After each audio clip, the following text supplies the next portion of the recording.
Você caminha pelas ruas da cidade e não vê ninguém. As infraestruturas, construções e o comércio estão abandonados. As ruas vazias, a vegetação toma conta e nunca houve tanto silêncio. Parece que as pessoas foram abduzidas ou algo do tipo. Tratam-se das cidades fantasmas. Eu sou Ivan Lima e aposto que os detalhes que acabei de falar podem soar familiares a você, principalmente por conta da quarentena para combater a pandemia do novo coronavírus, o Covid-19. Todos em casa, reclusos o máximo possível.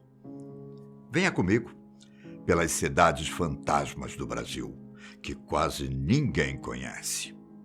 Geralmente, existem algumas condições para uma cidade ser caracterizada como fantasma.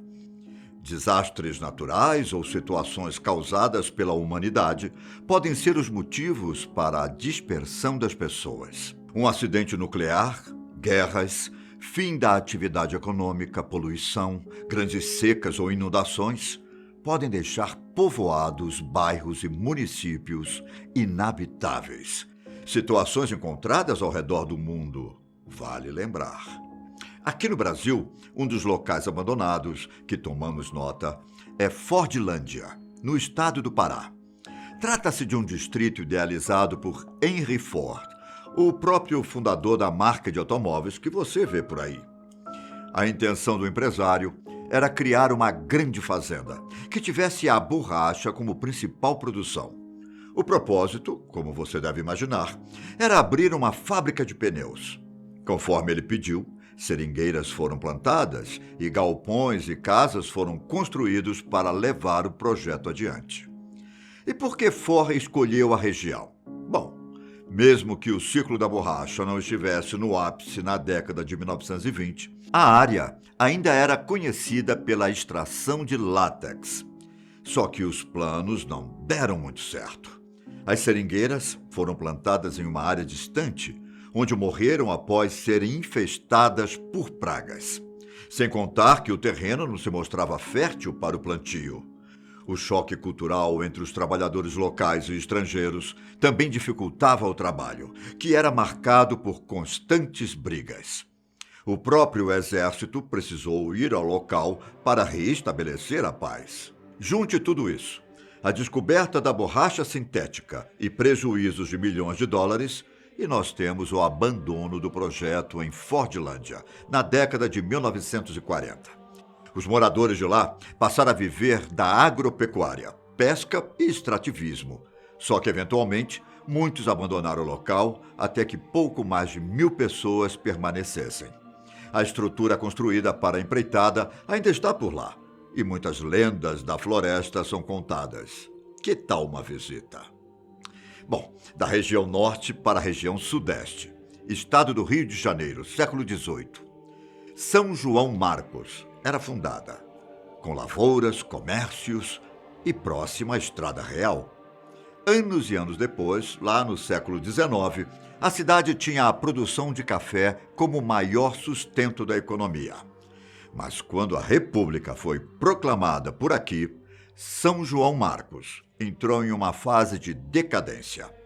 A queda na riqueza e no movimento por lá prejudicaram a região e fizeram com que pessoas se mudassem.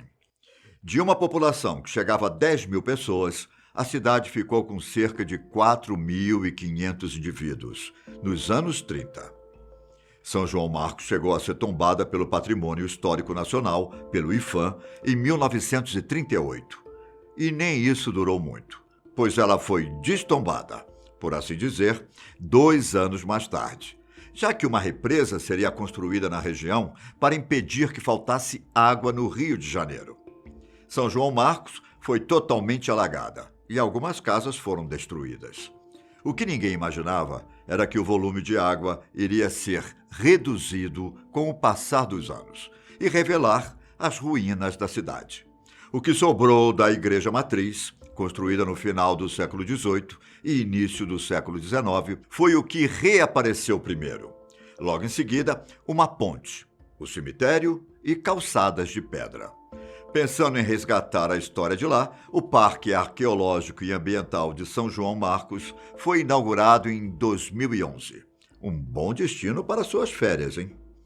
Direto para a região sul do Brasil, vamos parar em Ararapira, no estado do Paraná. Assim como São João Marcos, Ararapira também tem origem antiga, fazendo parte das 21 vilas construídas no século XVIII pela coroa portuguesa. Movimentada e com boas rendas, a cidade funcionou como entreposto comercial durante muitos anos. Prosperidade que começou a cair quando novas rotas para o transporte de mercadorias foram construídas no interior do Brasil. Tudo isso na metade do século XX. Já com poucos habitantes, o lugar foi convertido para Parque Nacional em 1989. 10 anos mais tarde, a Unesco tombou Ararapira como Patrimônio Natural da Humanidade. Aqueles que passam por lá vão encontrar várias construções, algumas conservadas, de certo modo, e outras em ruínas. Não há passeios formais, então é preciso chegar de barco com alguns dos poucos moradores. De vez em quando, antigos habitantes viajam para Ararapira com o objetivo de visitar o cemitério. Vamos agora para o centro do país, mais especificamente para Goiás. No estado, você vai encontrar uma vila chamada Ouro Fino, que foi fundada no ano de 1727. Como o próprio nome já entrega, o lugar era muito importante para a época, por conta da busca pelo ouro na região.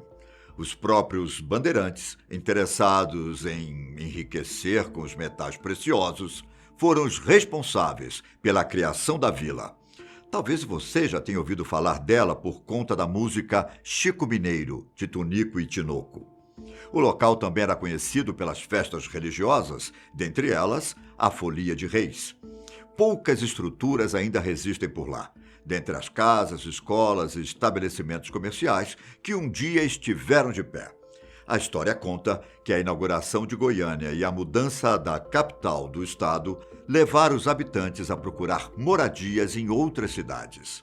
Apenas algumas paredes da antiga igreja de Nossa Senhora do Pilar e uma tumba do cemitério ainda lutam contra o desgaste do tempo. Bom, continuamos nossa viagem para o Nordeste, em direção a um pequeno distrito chamado Cococi. Ele foi criado em 1708. No interior de uma grande fazenda que tinha o objetivo de tornar a terra produtiva. O local chegou a ganhar a condição de município em 1950, época em que contava com 4.000 pessoas.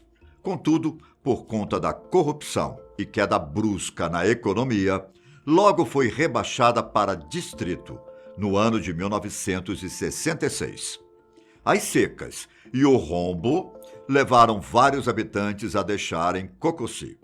Em 2012, apenas 7 pessoas ainda moravam lá, em meio às ruínas das construções e à tomada da vegetação. Apenas 2 casas e a igreja estavam de pé. Cococi costuma receber cerca de 300 visitantes de cidades vizinhas durante o novenário de Nossa Senhora. E a vida por lá não é fácil. Sem comércio, os poucos habitantes ainda sofrem pela falta d'água. Voltando para a região norte, agora para o estado do Amazonas. É possível encontrar uma cidade que tinha apenas 1 habitante até o final de 2015 e que era cercada de uma lenda sobre formigas de fogo que comeram moradores de lá. Estou falando de Airão Velho. O povoado realmente tem muitas formigas, mas você pode ter certeza que nenhuma delas sai por aí comendo visitantes. Assim como muitas cidades da região, a economia de Airão era baseada no látex.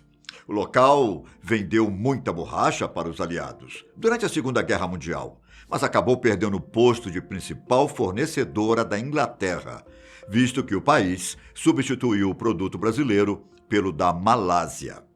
E vale lembrar ainda que ela é a cidade mais antiga das que falamos aqui, fundada no final do século XVII. Bom, com a queda das vendas, Airão entrou em falência e boa parte dos moradores se mudou para Manaus. Outras 108 pessoas foram para a vila de Itapeaçu, que acabou mudando de nome para Novo Airão. Quanto a Airão Velho, o lugar ficou sem habitantes até 2001, quando um homem chamado Shigeru Nakayama se mudou para lá e por mais de 10 anos se recusou a sair. Segundo ele, caso fosse embora, a história do lugar morreria. A cidade também foi tombada pelo Patrimônio Histórico Nacional, pelo IPHAN, e hoje recebe visitantes de todo o Brasil, que precisam pegar um barco para chegar às terras. Shigeru recebe turistas e, ao invés de cobrar dinheiro, pede doações de comida e outras coisas. Bom, por último, mas não menos importante, você também pode conhecer o distrito Desemboque, lá em Minas Gerais. Até 2016, menos de 30 pessoas viviam no local, que é famoso por ser um dos maiores centros comerciais e de mineração no chamado Triângulo Mineiro. Foi fundado em 1766 e já abrigou 1.500 habitantes, tendo espaço para muito comércio e lazer. Só que as pessoas começaram a se mudar e a abandonar os trabalhos no garimpo, a partir de 1871, quando o ouro ficou escasso. Com umas 20 casas, um cemitério e 2 igrejas, Desemboque também foi considerada patrimônio após o governo de Minas Gerais tombá-la. Você tem coragem de visitar alguma dessas cidades?